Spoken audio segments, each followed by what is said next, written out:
Hello student, आपका स्वागत है पीएल इंस्टीट्यूट पर। मैं हूं पीएल सर। आज अपन क्लास 8 का जो नवा चैप्टर है क्षेत्रमिति यानी मेंसुरेशन, उसकी प्रश्नावली 9.3 के क्वेश्चन करने वाले हैं। इससे पहले मैंने इस चैप्टर के 5 वीडियो बनाए हैं, जिसके अंदर 9.1 के 2 वीडियो, जिसमें एक उदाहरण का है, साथ में एक क्वेश्चनों का है। 9.2 के भी 2 वीडियो है, एक उदाहरण का है, एक क्वेश्चनों का है, और एक वीडियो हमने 9.3 का बनाया जिसमें इसके उदाहरण बनाए। तो अभी तक उन 500 वीडियो को आपने नहीं देखा है तो पहले उन वीडियो को देखिए और उसके बाद में इस वीडियो को देखिए, ताकि आपका कॉन्सेप्ट है वो बिल्कुल क्लियर हो जाए और ये चैप्टर आपका पूरा का पूरा समझ में आ जाए। और आज इस चैप्टर का ये लास्ट वीडियो होगा, क्योंकि इसमें 3 प्रश्नावली की है और हर प्रश्नावली के 2-2 वीडियो है।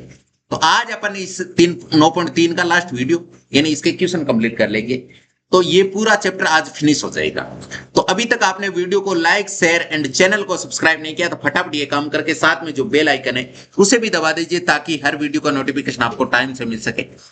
अब अपन आज इसके उदाहरणों की, और तो हमने वो वीडियो तो कर लिया क्लियर, आज अपन इसके क्वेश्चन देखेंगे। तो सबसे पहले पहला क्वेश्चन क्या है, आपको एक बेलनाकार टैंक दिया हुआ है। क्या दे रखा है? बेलनाकार टैंक दे रखा है। निम्नलिखित में से किस स्थिति में आप उसका पृष्ठीय क्षेत्रफल याद करेंगे और किस स्थिति में आयतन याद करेंगे? अपन जैसे मान लीजिए 2 स्थिति होती है कि किस स्थिति में इसका आयतन याद करेंगे और किस स्थिति में इसका क्षेत्रफल याद करेंगे। कोई 3D आकृति दे रखी है, तो यहाँ तो बेलन की आकृति, बेलन की बात हो रही है। बेलनाकार आपके पानी का कुंड हो सकता है, या बेलनाकार गैस की टंकी हो सकती है, या बेलनाकार कोई पाइप हो सकता है। बहुत सारी बेलन के आकार की चीजें होती है। जैसे तो उसके अंदर मान लीजिए कोई चीज भर रहे हैं, जैसे पानी भर रहे हैं, या अंदर हवा भर रहे हैं, या अंदर कोई और चीजें डाल रहे हैं जो भरने का काम करते हैं, उससे उस समय हमेशा आयतन निकाला जाता है। और अगर मान लीजिए उसमें कितनी सीमेंट लगा है, या कितना कलर लगा है, या फिर यानी दीवारों से संबंधित जो चीजें आती है, तो उसका पृष्ठीय क्षेत्रफल निकाला जाता है।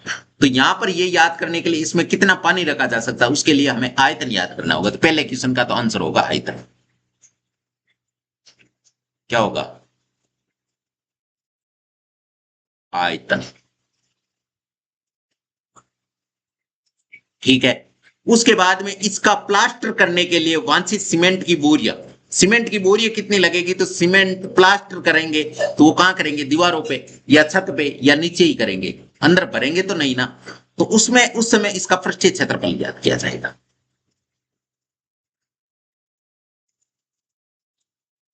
पृष्ठीय क्षेत्रफल याद किया जाएगा।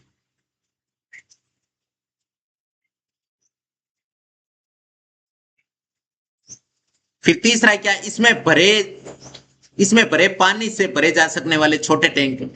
कुंड के अंदर पानी भरा गया है, अब पानी से छोटे छोटे टैंकर है, और पानी है टैंकर, उसमें मान लीजिए 100 टैंकर का टांका बना हुआ है जिसके अंदर पानी है, उससे अपन टैंकर भरेंगे।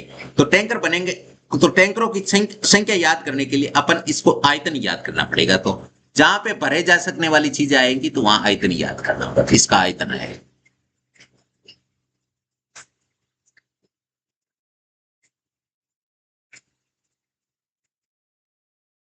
इसका आयतन। अब है दूसरा सवाल। दूसरा सवाल क्या है कि बेलन ए का व्यास 7 सेमी है। यहां पर देखो बेलन ए का व्यास कितना है? 7 सेमी है, और ऊंचाई है वो 14 सेमी है। बेलन बी का व्यास है वो 14 सेमी है, यानी इसका व्यास था वो 7 सेमी था, इसका व्यास हो गया 14 सेमी और ऊंचाई होगी 7 सेमी। यानी इसको उल्टा किया गया, जो इसकी ऊंचाई थी उसको इसका व्यास दे दिया, और जो इसका व्यास था वो उसको ऊंचाई दे दी, दोनों को चेंज कर दिया। हमें प्रिकलन यानी इसका पूरा सॉल्यूशन नहीं किए बिना ये बताना है, क्या आप बता सकते हैं कि इन दोनों में किसका आयतन अधिक है? दोनों बेलनों का आयतन याद करते हुए इसका सत्यापन कीजिए और जांच कीजिए कि क्या अधिक आयतन वाले बेलन का पृष्ठीय क्षेत्रफल भी अधिक है या नहीं है, ये बताना है। तो सबसे पहले देखिए, इस सवाल को करने के लिए हम सबसे पहले लिखते हैं कि बेलन ए का व्यास, बेलन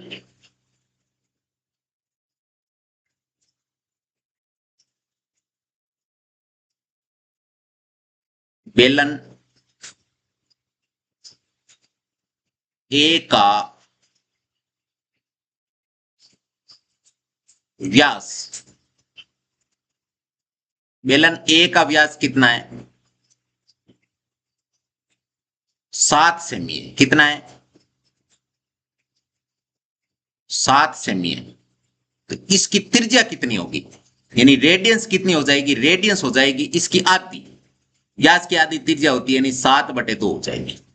7/2 सेमी ये त्रिज्या हो चुकी है। और उसके बाद में बेलन बी का व्यास, या फिर बेलन ए की ऊंचाई कितनी है, यहां से लिख देंगे।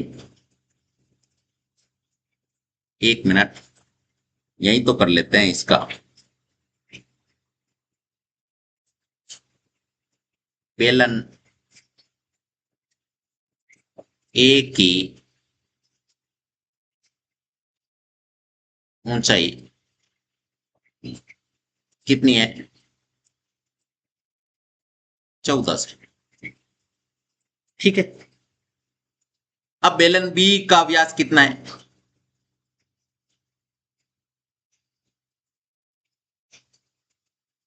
बेलन बी का व्यास कितना है? 14 सेमी।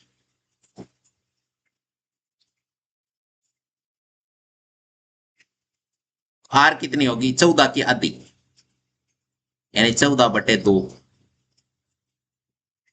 यानी 7 सेमी।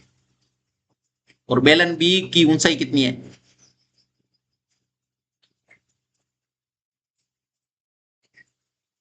बेलन बी की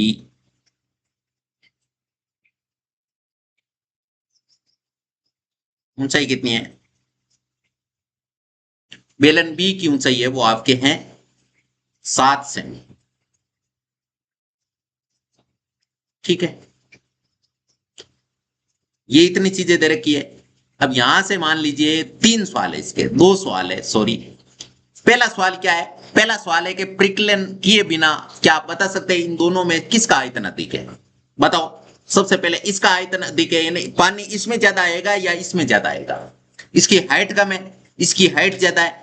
इसका नीचे का आधार का क्षेत्रफल है वो आपके कम है, इसका ज्यादा है, क्योंकि इसका व्यास ज्यादा है, इसका मतलब त्रिज्या भी ज्यादा है, इसकी त्रिज्या कम है।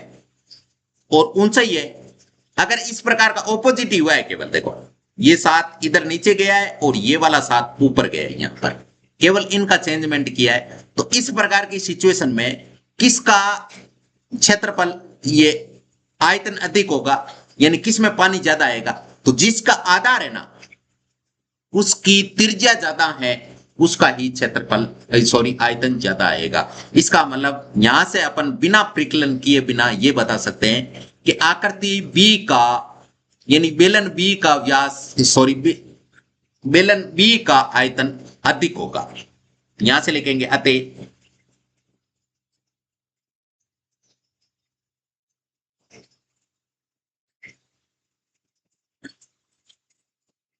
परिकलन परिकलन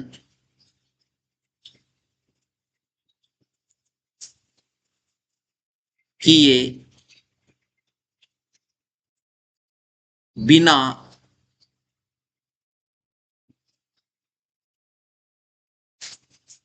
हम बता सकते हैं कि बेलन बी का आयतन अधिक होगा। और आगे इसका आयतन अपन याद भी करेंगे तो यहां से क्लियर भी हो जाएगा कि हमने जो बात लिखी है वो सही है या गलत है, लेकिन होता इस प्रकार ही है। अब यहां से देखिए, यहां एक लाइन डाल देते हैं,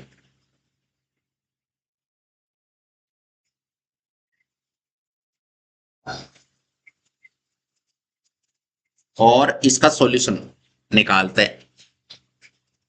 अब क्या करना है, हमें इनका आयतन निकालना है। क्या करना है? आयतन निकालना है। यहां से निकालेंगे बेलन ए का आयतन।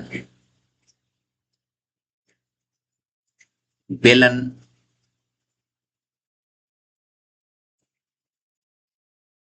ए का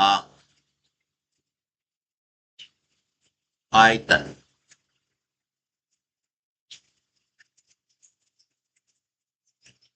अब बेलन का आयतन निकालने का सूत्र क्या होता है? पाई आर स्क्वायर एच।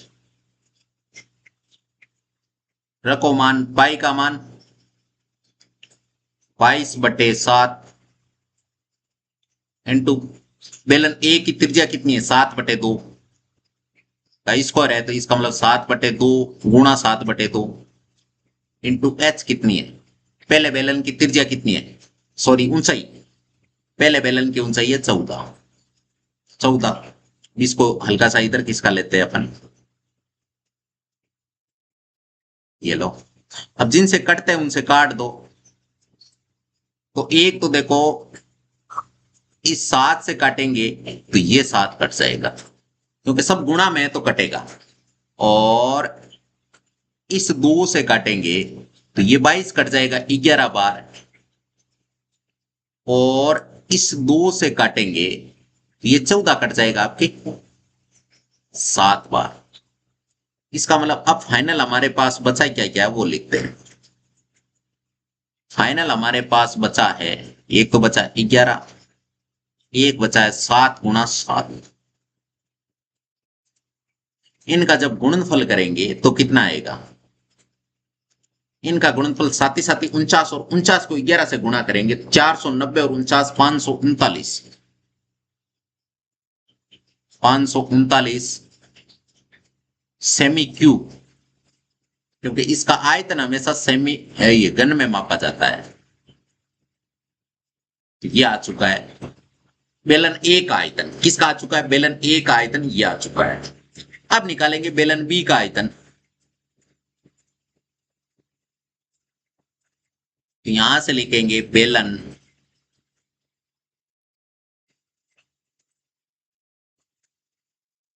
बी का आयतन। आयतन का सूत्र तो सेम ही है। आयतन का सूत्र तो क्या होगा? सेम ही होगा।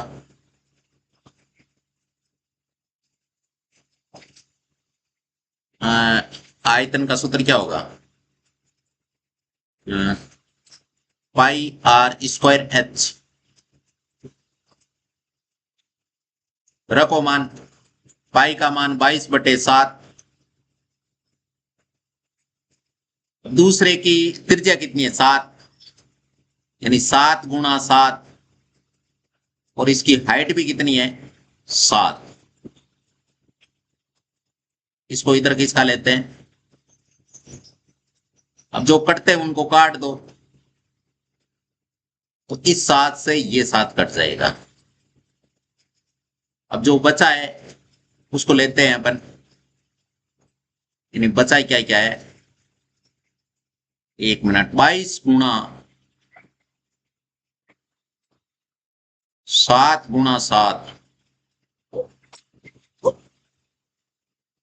ये बचा है। अब इनका गुणनफल करते हैं तो साथ ही कितना होता है? 49। और 49 को 11 से अभी हमने गुणा किया है। 49 को 11 से गुणा करने पे 539 आया, और यहाँ 11 का दुगुना ही है, तो 539 का दुगुना कर दो तो कितना आ जाएगा? 1078। 1078 सेमी क्यूब। यह आ चुका है बेलन बी का आयतन। बेलन ए का आयतन हो चुका है, बेलन बी का आयतन हो चुका है। अब क्या करेंगे? हमें यह बताना है कि इसका पृष्ठीय क्षेत्रफल अधिक है या भाई, अधिक आयतन वाले का पृष्ठीय क्षेत्रफल अधिक है या नहीं है। पहली बात तो हमारा यहां से देखो, ये बी का आयतन अधिक होगा, ये हमने साबित कर दिया। देखो बी का आयतन ज्यादा हो रहा है, ए का आयतन कम हो रहा है, ये साबित कर दिया। ये बात हमने प्रिकलन बिना किए आंसर बताया था, वो सही है हमारा। फिर अपन क्या करेंगे? बेलन ए का संपूर्ण पृष्ठीय क्षेत्रफल निकालेंगे, और बी का बेलन का संपूर्ण पृष्ठीय क्षेत्रफल निकाल के ये बताएंगे कि जिसका आयतन अधिक है उसका संपूर्ण पृष्ठीय क्षेत्रफल अधिक है या नहीं। ये हमें जांच करनी है। तो यहां से लिखेंगे, यहां से अपन क्या लिखेंगे? बेलन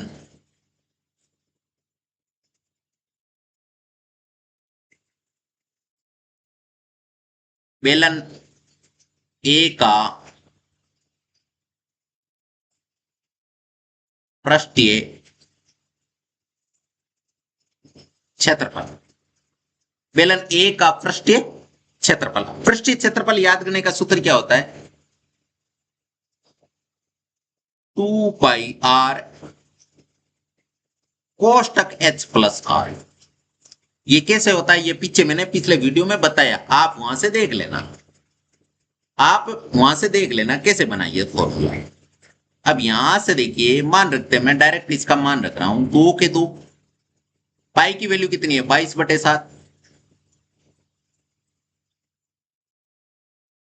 इंटू एच कितना है, सॉरी इसका आर कितना है? पहले बेलन की त्रिज्या कितनी है? 7/2। अब यहां से इनको इधर खिंचवा लेते हैं।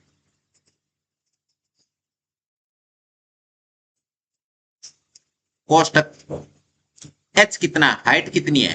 हाइट है पहले की 14। आर कितनी है? आर है आपके 7/2। ये लो, अब इधर इनका सॉल्यूशन निकालेंगे तो एक लाइन खींच देते हैं।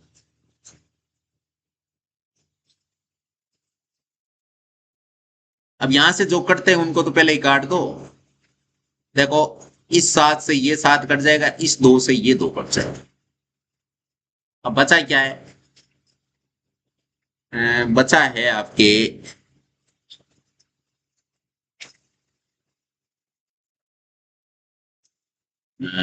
22।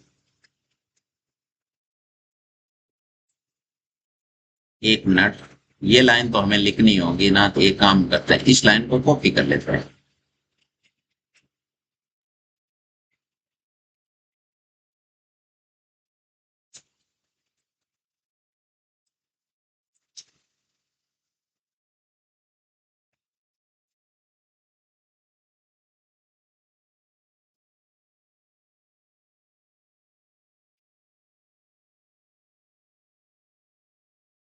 अब देखो, यहां से बचा क्या क्या है? एक तो बचा आपके 22 इंटू 14 प्लस 7/2 का मतलब होता है 3.5। 3.5, 14 और 3 कितने हो गए? 17। इन 17/17.5 यानी 17.5 आ गए। 17.5 को अपन क्या लिख सकते हैं? 35/2 भी लिख सकते हैं। 35/2 लिखो या 17.5 लिखो, एक ही चीज है। ये क्यों लिखा है? क्योंकि यहां से ये 2 की टेबल से कट जाएगा, इसलिए लिखा मैंने। 2 से अगर 22 को काटेंगे ना, तो ये आपके 11 बार कटेगी। अब बचा क्या है वो लिखते हैं, वही उसका फाइनल आंसर है। यानी यहां बचा है 11 × 35। अब 35 को 11 से गुणा करेंगे तो 35 को 10 से गुणा करते 350 आता है, और फिर 35 जोड़ देंगे 300 पीछे से आ जाएगा। और क्षेत्रफल हमेशा वर्ग की इकाई में मापा जाता है, तो ये आपके वर्ग सेमी आ जाएगा। क्या आ जाएगा? वर्ग सेमी।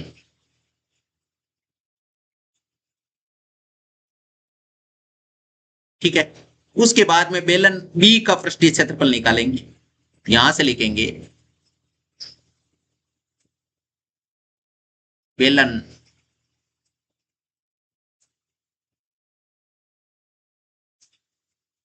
बी का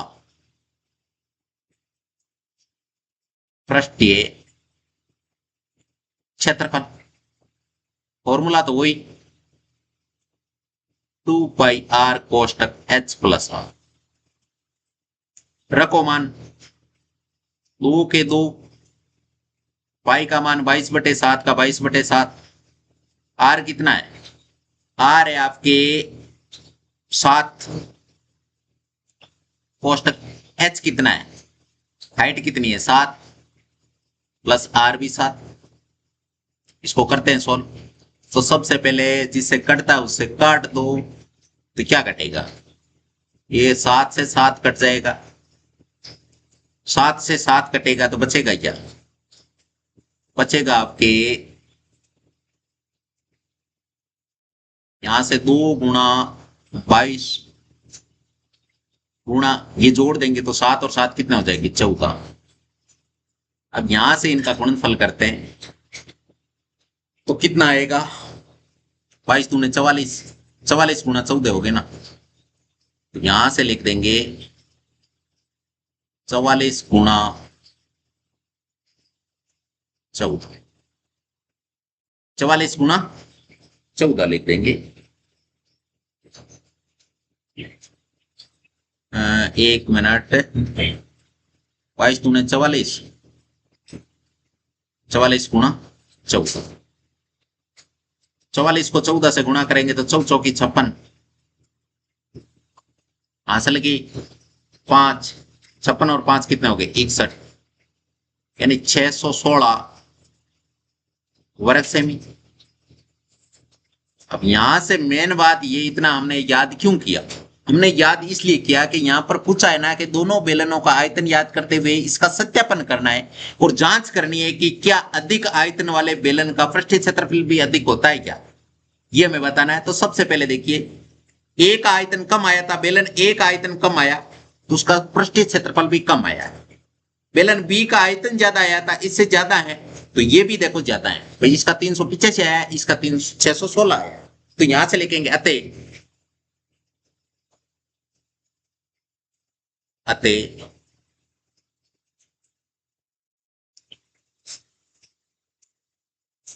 ये बात सत्य है, ये बात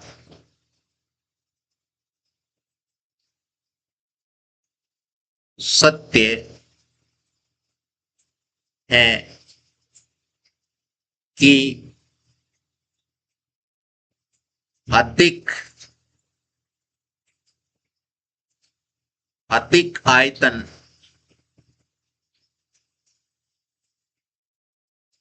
वाले बेलन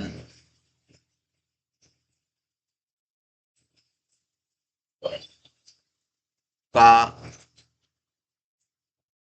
पृष्ठीय क्षेत्रफल भी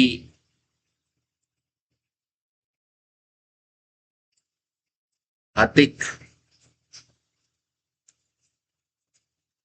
होगा। ये बात क्या है, सत्य है, ये बात क्या है, सत्य है, ये बात क्या है, सत्य है। इसका कर देते कलर चेंज, 1 मिनट।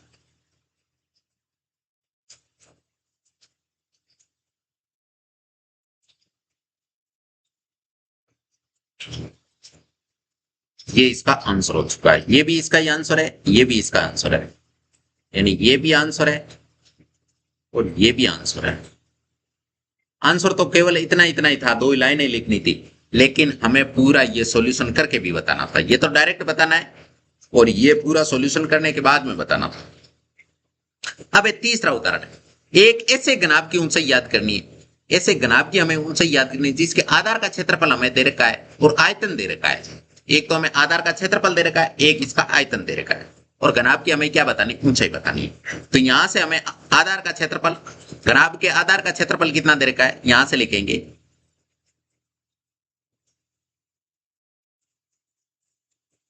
घनाभ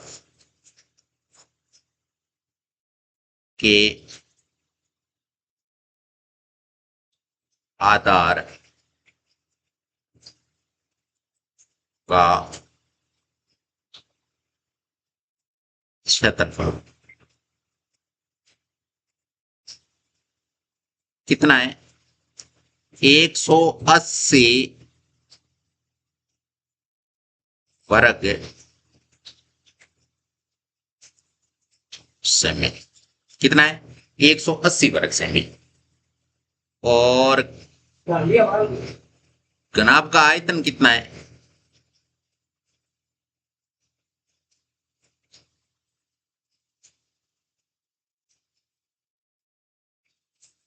घनाभ का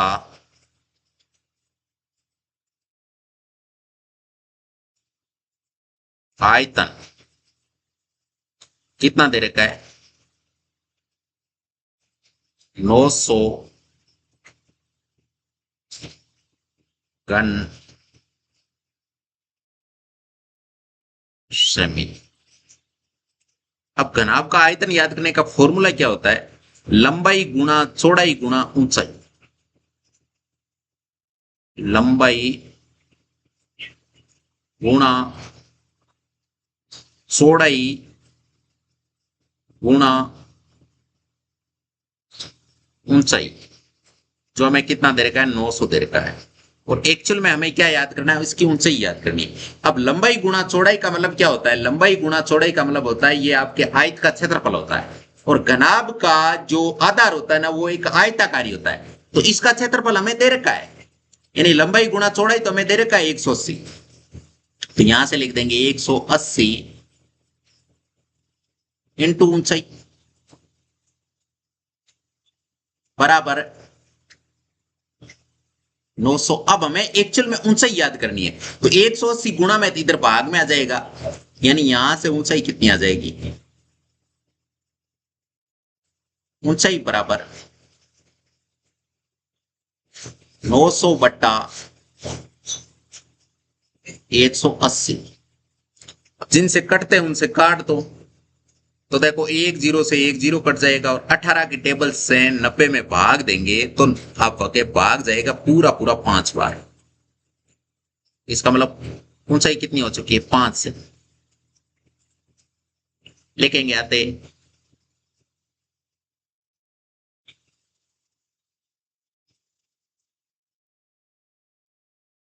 अतः घनाभ की ऊंचाई कितनी आएगी? ऊंचाई होगी आपके 5 से। यही इसका फाइनल आंसर है। हमें इसकी ऊंचाई तो याद करनी थी, हमें इसकी ऊंचाई तो याद करनी थी। अब चौथा कि एक घनाभ की विमाई, विमाई का मतलब उसकी भुजा 60 सेमी, 54 सेमी और 30 सेमी। 60 का मतलब इसकी लंबाई 60 है, चौड़ाई 54 है, ऊंचाई 30 है।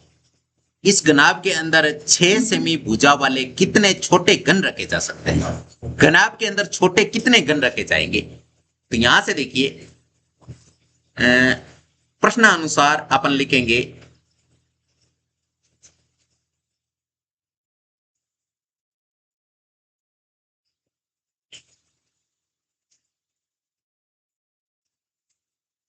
प्रश्नानुसार अपन लिखेंगे घनाभ की लंबाई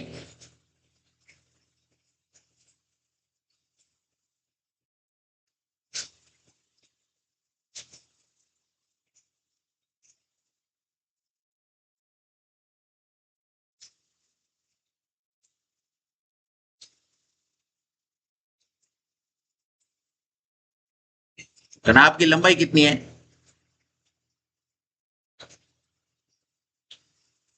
60 सेमी। कितनी है? 60 सेमी। और घनाभ की चौड़ाई कितनी है?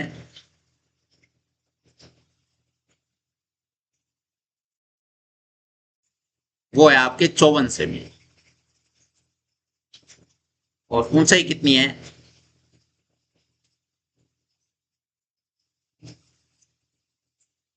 वो है आपके 30 सेमी। तीनों चीजें दे रखी है। अब यहां से ये चीज है, इसको कॉपी करके नीचे चिपका देते हैं। ये आ गया, ये आ गया। ठीक है। अब हमें क्या करना है? घनाभ का आयतन याद करना है। हमें क्या याद करना है? और हमें क्या दे रखा है? और हमें दे रखा है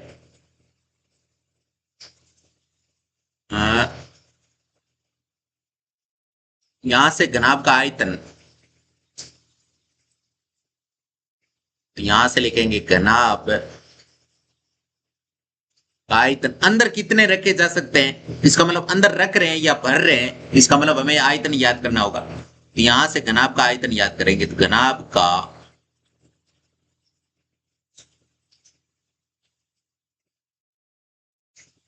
आयतन घनाभ का आयतन याद करने का फॉर्मूला क्या होता है? लंबाई गुणा चौड़ाई गुणा ऊंचाई, यानी लंबाई गुणा चौड़ाई गुणा ऊंचाई। और वैसे ही सवाल के अंदर इसी फॉर्मेट में दे रखा है, देखो 60 गुणा 54 गुणा 30, इसका मतलब ये आयतन के फॉर्मेट में ही दे रहा है, यानी 60 गुणा 54 गुणा 30। ठीक है, अब इसका गुणनफल न करने की बजाय अपन ऐसा भी लिख देंगे ना कि ये सही रहेगा, क्योंकि हमें एक्चुअल में ये बताना है कि इसके अंदर छोटे छोटे घन कितने रखे जाएंगे, घनों की संख्या याद करनी है, तो उसके लिए इसका पूरा सॉल्यूशन करना आपको कतई जरूरी नहीं है। यहां से अपन डायरेक्ट ही लिख सकते हैं घन सेमी। ठीक है, हो गया। अब है घन, तो यहां से लिखेंगे छोटे घन की भुजा,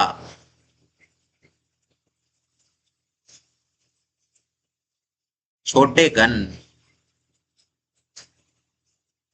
की भुजा कितनी दे रखी है? 6 सेमी, यानी जिसकी लंबाई चौड़ाई ऊंचाई सब 6 सेमी है। ठीक है, अब हमें अगर छोटे घन का आयतन याद करना है तो उसका फॉर्मूला क्या होगा? यहां से लिख देंगे छोटे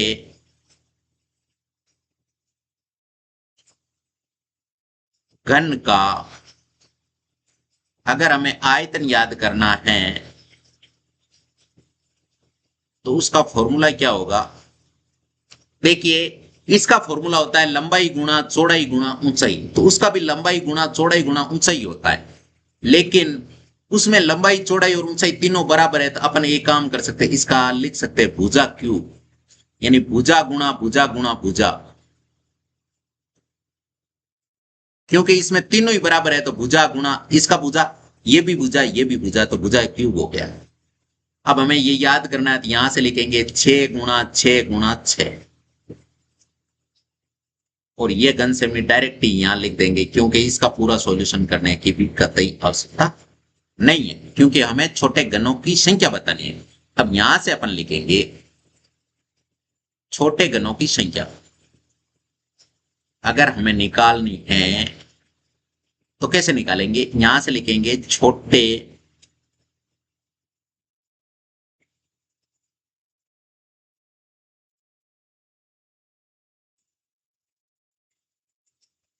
घनों की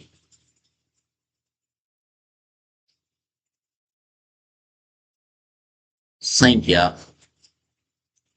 छोटे घनों की संख्या याद करनी है तो उसका फॉर्मूला क्या होगा?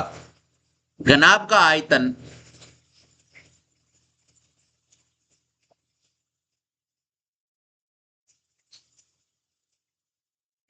घनाभ का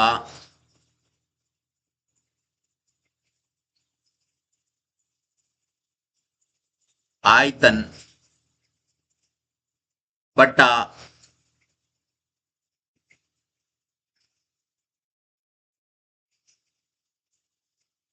घन का आयतन।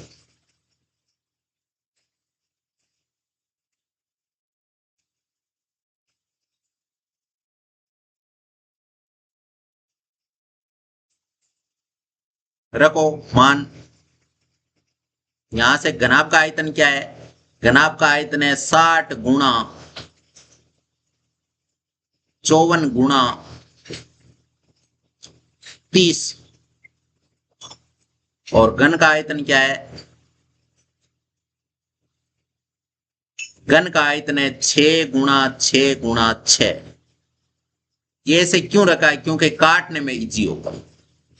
अब सब गुणा में इसलिए कट जाएंगे, इस 6 से इसको काटेंगे 60 को, ये आपके 10 बार कटेगा। इस 6 से 54 को काटेंगे तो ये आपके 9 बार कटेगा, और इस 6 से 30 को काटेंगे तो 5 बार कटेगा। इसका मतलब अब फाइनल बचा क्या है? फाइनल बचा है 10 गुणा 9 गुणा 5, इसका मतलब घन कितने आएंगे, तो 9 पंजे 45 और 45 को 10 से गुणा करेंगे तो 450 आएगा। तो 450 घन, कितने घन, 450 घन। अब लिखेंगे अतः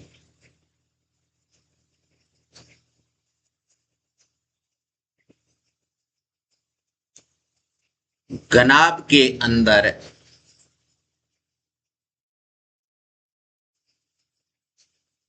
घनाभ के अंदर रखे जाने वाले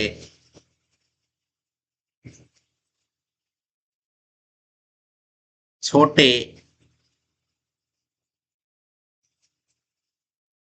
घनों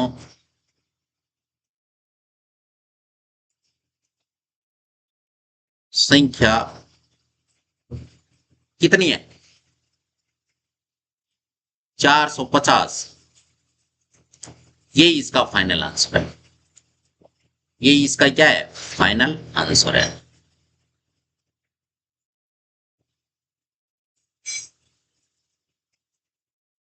ये इसका आंसर हो चुका है, ये इसका क्या हो चुका है, आंसर।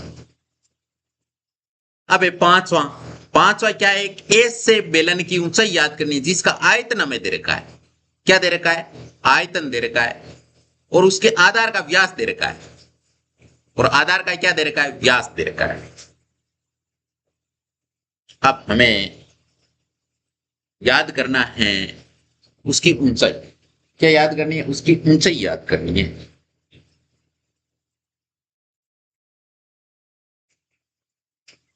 तो सबसे पहले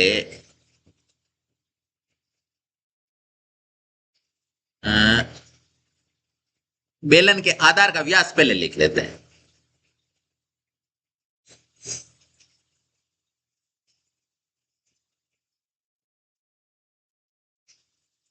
बेलन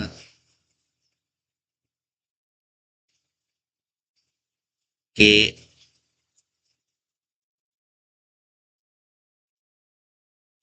आधार का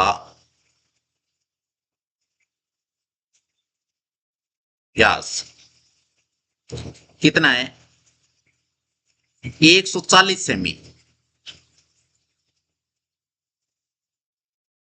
जिसको हम कन्वर्ट कर सकते हैं मीटर में। जो ही मीटर में कन्वर्ट करेंगे 100 का भाग देंगे, यानी ये कितना हो जाएगा, 1.40 मीटर। व्यास तो यहां से लिख देंगे, चूंकि बेलन का आधार का व्यास है इसलिए बेलन की त्रिज्या कितनी हो जाएगी, बेलन के आधार की त्रिज्या कितनी हो जाएगी, इसकी आधी, व्यास की आधी, यानी 1.40 की आधी, जो कितनी होती है, जो आपके होगी 0.70 यानी 0.7। क्योंकि पॉइंट के बाद में आप इधर जितने भी जीरो लगाते हो उसका कोई महत्व नहीं होता है, लेकिन अगर पहले जीरो लगा रहे हो तो आपके इसका महत्व होता है। अगर 0.7 से पहले जीरो लगाते हो तो वो 0.7 बोला जाएगा, लेकिन अगर आप इधर पॉइंट इधर आप जीरो लगाते हो तो वो 7 ही बोला जाएगा, 70 बोला जाएगा, 700 बोल देना, लेकिन वो होगा आपके 7 की कैटेगरी में। इसलिए आप 0.7 लिखो या 0.70 लिखो, एक ही चीज है, मीटर। ठीक है, ये बेलन की त्रिज्या हो चुकी है। अब हमें क्या याद करना है, बेलन की ऊंचाई याद करनी है। तो यहां से हमें क्या दे रखा है, बेलन का आयतन दे रखा है। प्रश्नानुसार यहां लिख देते हैं,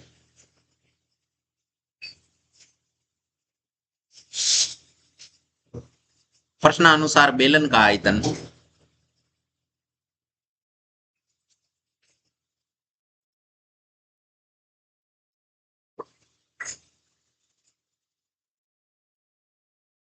कितना दे रखा है, 1.40 54 घन मीटर।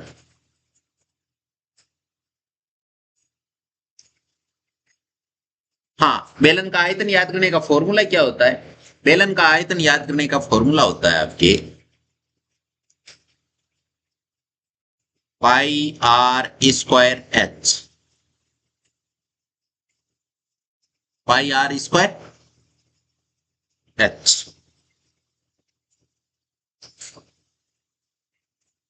जो आपको 1.54 दे रखा है। अब पाई का मान यहां से मान रखते हैं, तो पाई का मान कितना है? 22/100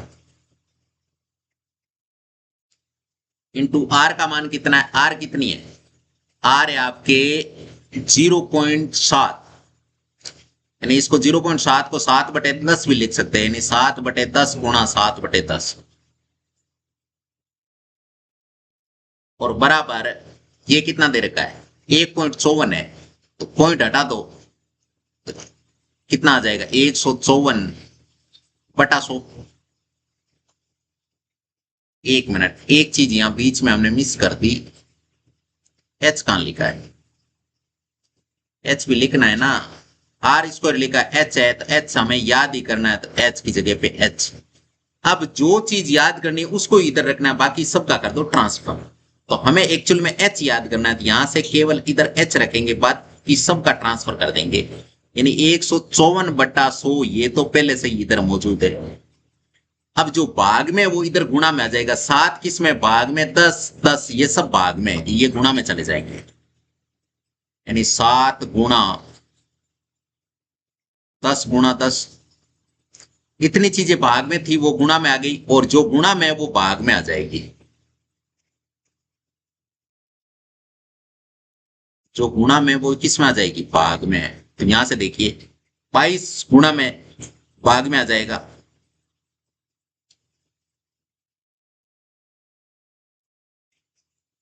और क्या है? 7 गुणा 7, इतनी चीजें। अब जिनसे कटते हैं उनसे काट दो। तो सबसे पहले, अच्छा एक ये 100 लिखा नहीं हमने पहले, ये काम करते हैं, इसको नीचे ही रखते हैं और थोड़ा बड़ा कर लेते हैं ये, ताकि इजीली ये समझ में आ जाए। इसको इधर खिसकाते हैं और 100 लिखते हैं इधर। ये 100 लिखा ही नहीं है ना, 54/100 है ना, तो ये 100 लिखा नहीं है। अब देखो जो चीजें सब इनटू में तो कटेंगे, अब कट रहे हैं उनको काट दो। तो देखो 10 गुणा 10 का मतलब होता है 100, तो 100 से 100 कट जाएगा, ठीक है। और इस 7 से ये 7 कट जाएगा, और 22 को 7 से गुणा करेंगे। 22 को किससे गुणा करेंगे? 22 को 7 से गुणा करेंगे। 22 साथी 154, और 154 में 154 का भाग देंगे, यानी 22 को जब आप काटेंगे 22 की टेबल से, ये 7 बार कटेगा, और 7 से 7 कट जाएगा, यानी बराबर कट फीट के आंसर क्या आ रहा है? बराबर कट फीट के आंसर आ रहा है 1। तो हाइट कितनी है? 1 मीटर। लिखेंगे अतः बेलन की ऊंचाई कितनी होगी? यहां से लिखेंगे अतः बेलन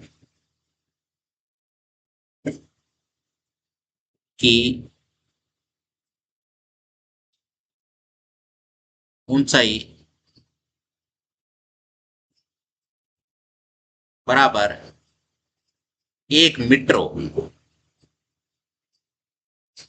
कितनी होगी? 1 मीटर। ये इसका फाइनल आंसर, ये क्या है? इसका फाइनल आंसर। इसका कर दिया हमने कलर चेंज। अब एक छठा, छठा क्या है? एक दूध का टैंक बेलन के आकार का है। ये देखो दूध का टैंक है जो बेलन के आकार का है, जिसकी त्रिज्या 1.5 मीटर और लंबाई दे रखी है 7 मीटर, यानी इसकी लंबाई है ना वो आपके बेलन की ऊंचाई होगी।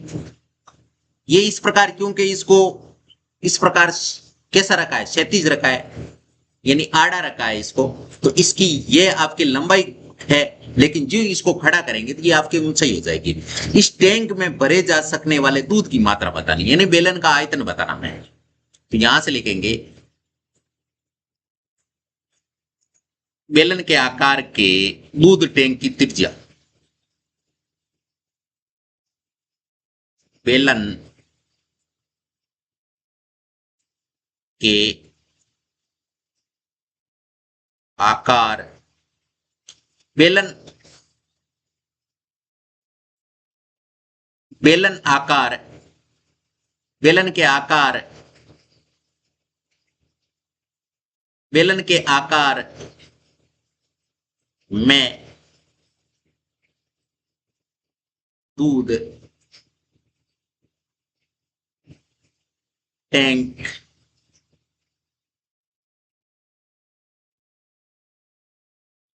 की त्रिज्या कितनी है? त्रिज्या है आपके 1.5 मीटर।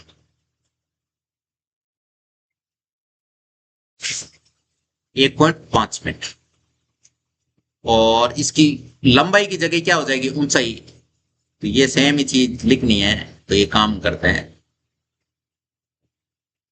इसको कॉपी करके नीचे डाल देते हैं कि ऊंचाई,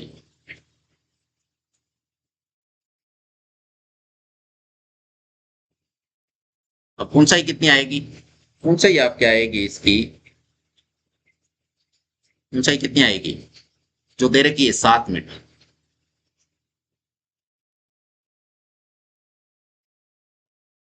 हमें क्या याद करना है? बेलन के आकार के दूध के टैंक का आयतन याद करना है। तो यहां से ये चीज हमें लिखनी है, तो इसको कर लेते हैं कॉपी।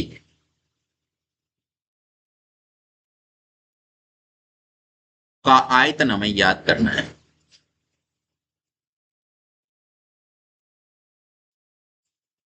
तो फॉर्मूला क्या होगा? बेलन के आकार का आयतन याद करने का फॉर्मूला होता है आपके पाई आर स्क्वायर एच। रखो इसमें मान, तो पाई का मान कितना है? 22/7। त्रिज्या कितनी है?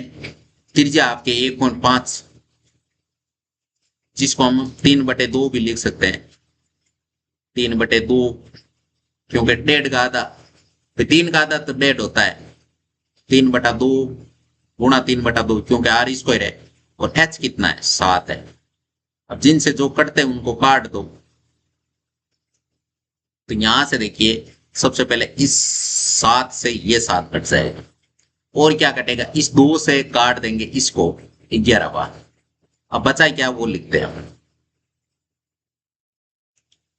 देखो 11 बचा है, और 3 3 9 बचा है,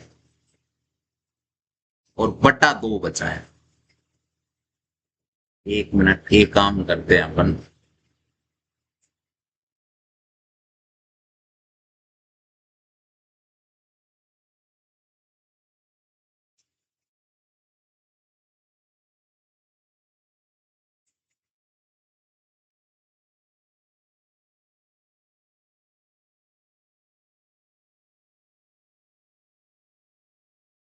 बटा 2,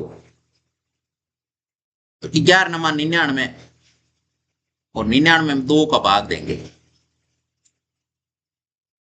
99 में 2 का भाग का मतलब 99 का आधा। तो 99 का आधा कितना होता है? 49.5 होता है। कितना होता है? 49.5।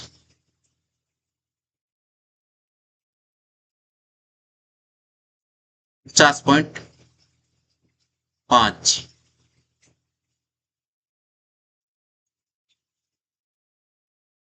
घन मीटर। घन मीटर।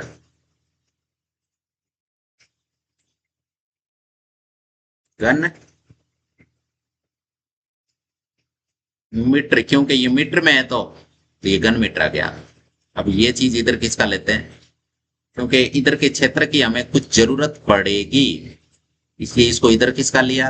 इस पार्ट को भी चाहे तो इधर किसका लेते हैं अपन,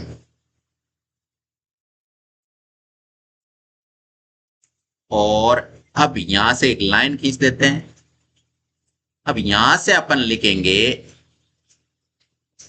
कि ये तो घन मीटर में आया है, लेकिन हमें क्या निकालनी है, दूध की मात्रा वो लीटर में निकालनी है। क्या करना है, लीटर में निकालना है। तो यहां से एक चीज लिखेंगे, कोष्टक बना के लिखेंगे कि 1 लीटर,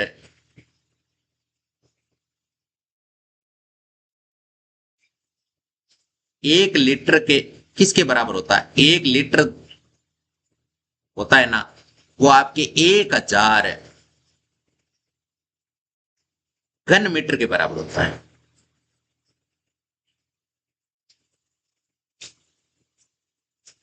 किसके बराबर होता है, 1000 घन मीटर के बराबर।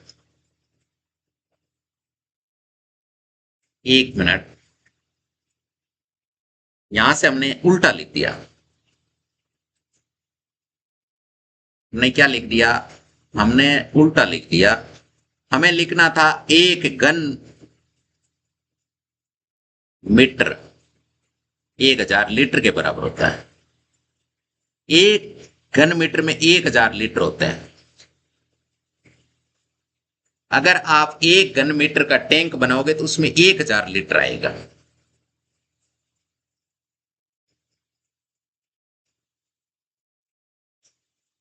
ठीक है, अब यहां से लिखेंगे आते, 1 घन मीटर में इतना होता है, तो हमारे पास इतने घन मीटर है, तो इनका लीटर कितना बन जाएगा, अतः दूध के टैंक, अतः दूध के टैंक में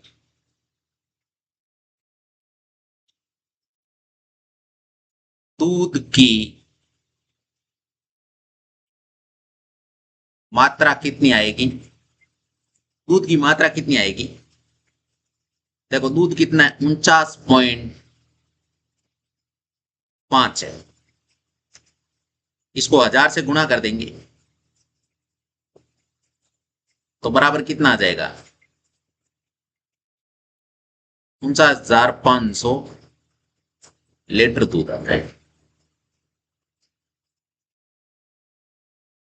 यही इसका फाइनल आंसर, ये इसका क्या हो चुका है, फाइनल आंसर। इसका चाहे तो कलर चेंज कर ले, ठीक है, ये छठा हो चुका है। अब है आपके सामने 7वां सवाल के, यदि किसी घन के प्रत्येक किनारे को दुगुना कर दिया जाए, किनारा है उसको दुगुना कर दे, तो उसके पृष्ठीय क्षेत्रफल में कितने गुना वृद्धि होगी, पहले वाले पृष्ठीय क्षेत्रफल और दूसरा वाला पृष्ठीय क्षेत्रफल में कितनी वृद्धि होगी, एक तो ये बताना है, और दूसरा इसके आयतन में कितने गुना वृद्धि होगी। तो देखिए सबसे पहले अपन कोई भी किनारा ले लो और उसका दुगुना कर दो बस। तो जैसे घन का किनारा है, अपन 1 के अनुसार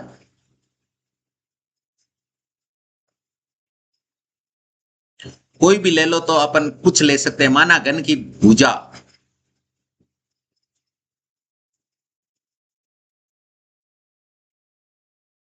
माना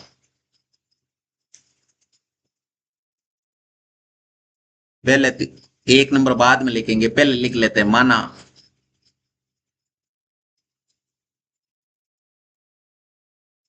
घन की भुजा बराबर 1 सेमी है। अगर 1 सेमी है तो यहां से पहले क्वेश्चन के अनुसार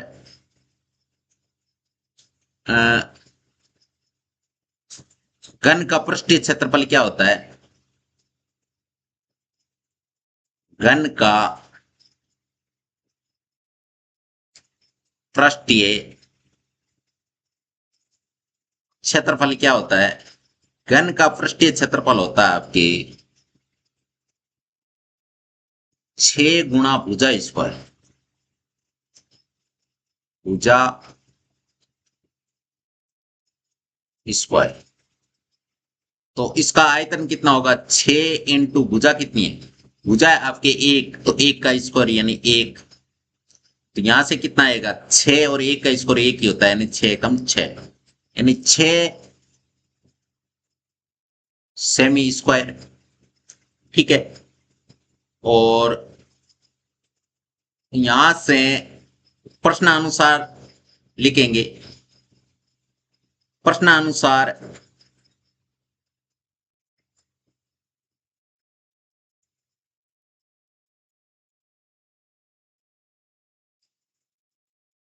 घन की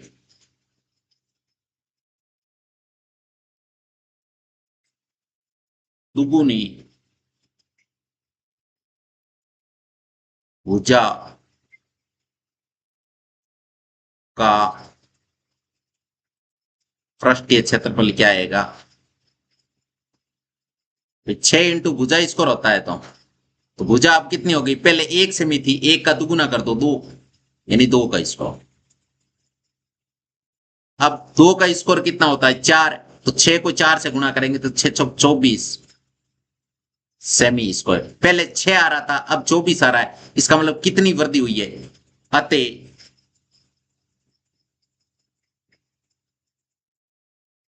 6 से 24 गया है, तो 6 चौक 24 यानी 4 गुना वृद्धि हुई। अतः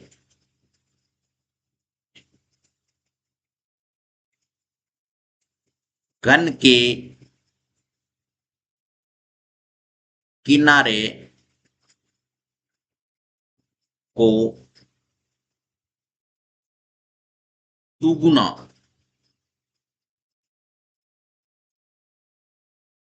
करने पर, घन के किनारे को दुगुना करने पर, घन के किनारे को दुगुना करने पर पृष्ठीय क्षेत्रफल 4 गुना होगा। कितना होगा? 4 गुना होगा। आप भुजा का माप कोई भी ले सकते हो, मैंने तो आपको छोटे से छोटा माप लेके बताया, आप कोई भी माप लेके देख सकते हो। आप 1 सेमी की जगह 2 सेमी ले लोगे, जब उसका दुगुना करोगे तो वो 4 सेमी हो जाएगा, लेकिन आंसर में कोई चेंजमेंट नहीं आएगा, 4 ही गुना होगा। ठीक है, तो यह आप याद भी रख सकते हो कि अगर मान लीजिए घन की किसी भुजा को दुगुना कर दिया जाता है तो उसका पृष्ठीय क्षेत्रफल है वो 4 गुना हो जाता है। अब एक दूसरा सवाल जिसमें हमें आयतन याद करना है, तो घन का आयतन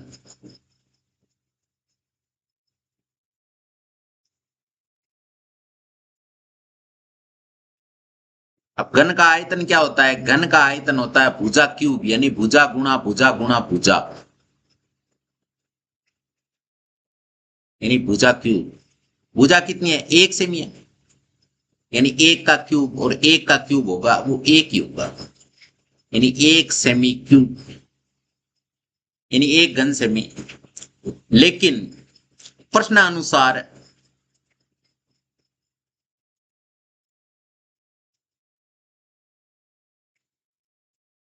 अगर घन की दुगुनी भुजा का आयतन कितना होगा? घन की दुगुनी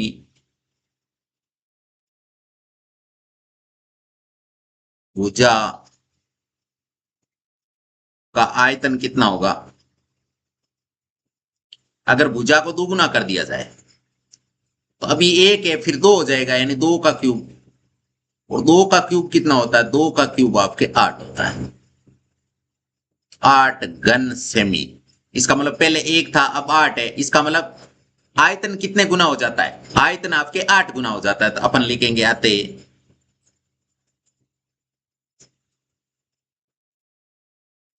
घन के किनारे को दुगुना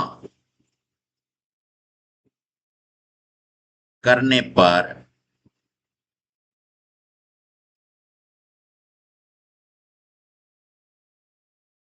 आयतन 8 गुना हो जाता है। 8 गुना हो जाता है। घन का आयतन कितने गुना हो जाता है? 8 गुना।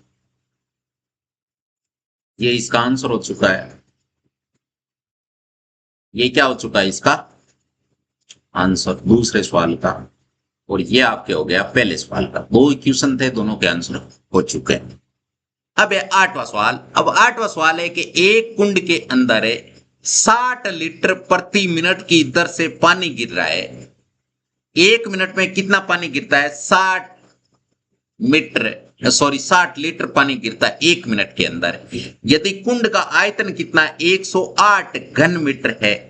तो याद कीजिए इस कुंड को भरने में कितने घंटे लगेंगे। हमें घंटों की संख्या बतानी है। तो सबसे पहले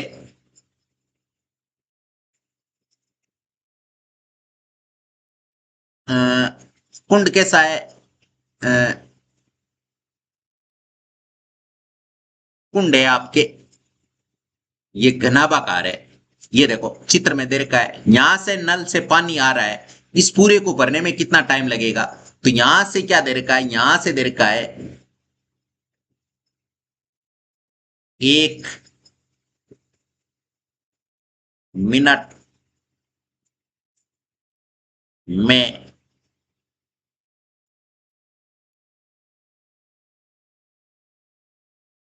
गिरा पानी, गिरा पानी कितना? 60 लीटर। 60 लीटर। अब देखिए अब यहां से कुंड का आयतन कितना है?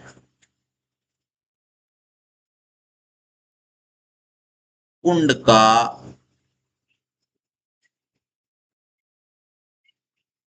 आयतन कितना है? 108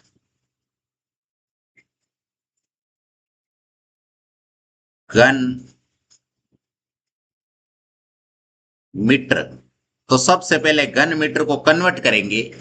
यानी पहले भी मैंने बताया है कि आपके 1 घन मीटर में कितने लीटर होते हैं? 1 घन मीटर बराबर होता है 1000 लीटर। कितना होता है? 1000 लीटर होता है। कितना होता है? 1000 लीटर। तो कुंड का आयतन, यानी कुंड में पानी आते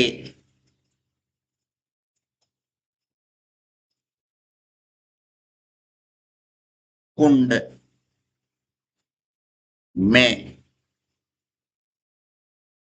पानी की मात्रा कितनी है? 108 को 1000 से गुणा करेंगे तो कितने आ जाएंगे?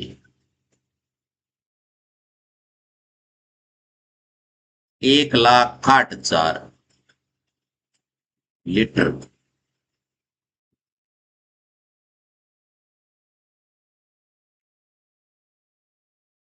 इकाई, इकाई, सैकड़ा, हजार, 10,000, लाख, 1,08,000 लीटर पानी आ गया कुंड के अंदर। हमें क्या बताना है? घंटों की संख्या बतानी है कि टाइम कितना लगेगा। टाइम कितना लगेगा? तो हमें क्या याद करना है? समय याद करना है। समय कैसे याद करेंगे? कुंड में कुल पानी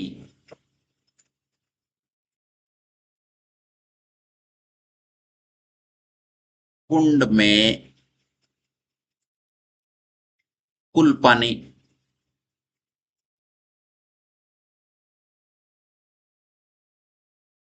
बटा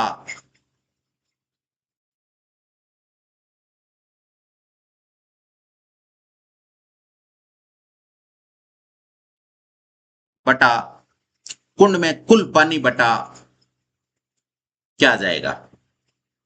1 मिनट में गिरा पानी।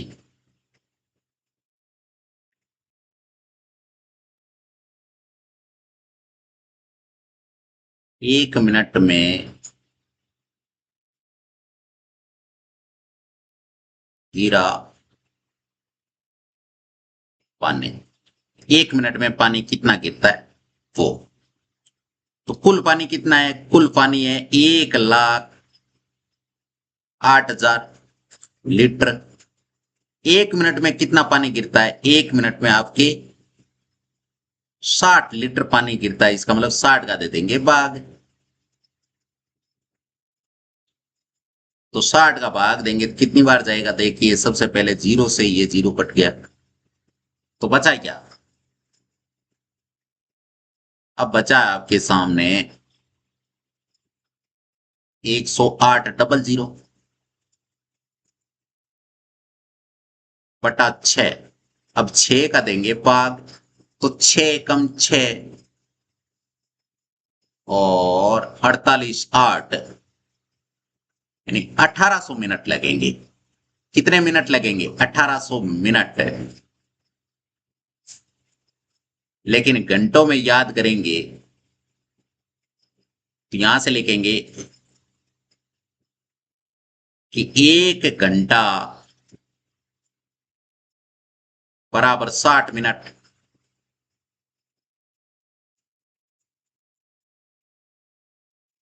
ठीक है, लिखेंगे अतः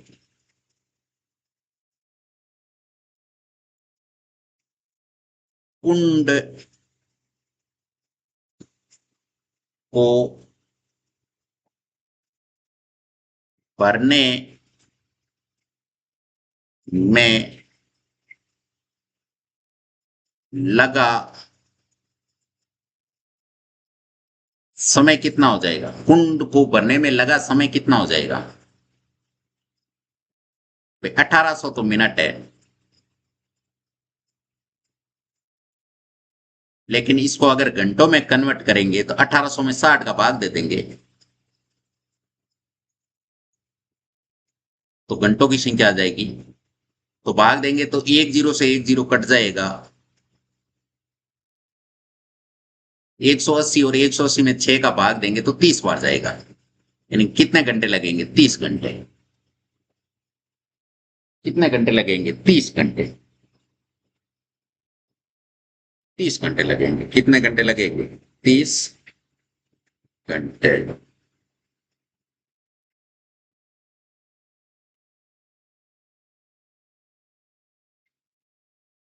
30 घंटे। ये इसका फाइनल आंसर है। ये इसका क्या है? Final answer. इसका चाहो तो कलर चेंज कर दो ताकि इजीली समझ में आ जाए। ये इसका आंसर हो चुका है। ये इसका आंसर हो चुका है। हाँ, तो इसी के साथ आज की वीडियो को अब यही एंड करेंगे, क्योंकि 9.3 भी आपकी कंप्लीट हो चुकी है। 9.1, 9.2, 9.3 तीनों के हमने सबके स्टेप बाय स्टेप सारे वीडियो डाल दिए हैं। सारे उदाहरण और सारे क्वेश्चन कंप्लीट है। तो अभी तक आपने वीडियो को लाइक, शेयर एंड चैनल को सब्सक्राइब नहीं किया तो फटाफट ये काम करके साथ में जो बेल आइकन है उसे भी दबा दीजिए, ताकि हर वीडियो का नोटिफिकेशन आपको टाइम से मिल सके। और इन वीडियो में किसी भी वीडियो में आपके डाउट है तो आप नीचे कमेंट बॉक्स में बता सकते हो, उसका आपको प्रॉपर सॉल्यूशन दिया जाएगा। तो अब अपन एक नेक्स्ट वीडियो में मिलेंगे। तब तक टेक केयर, बाय बाय, जय हिंद, जय भारत।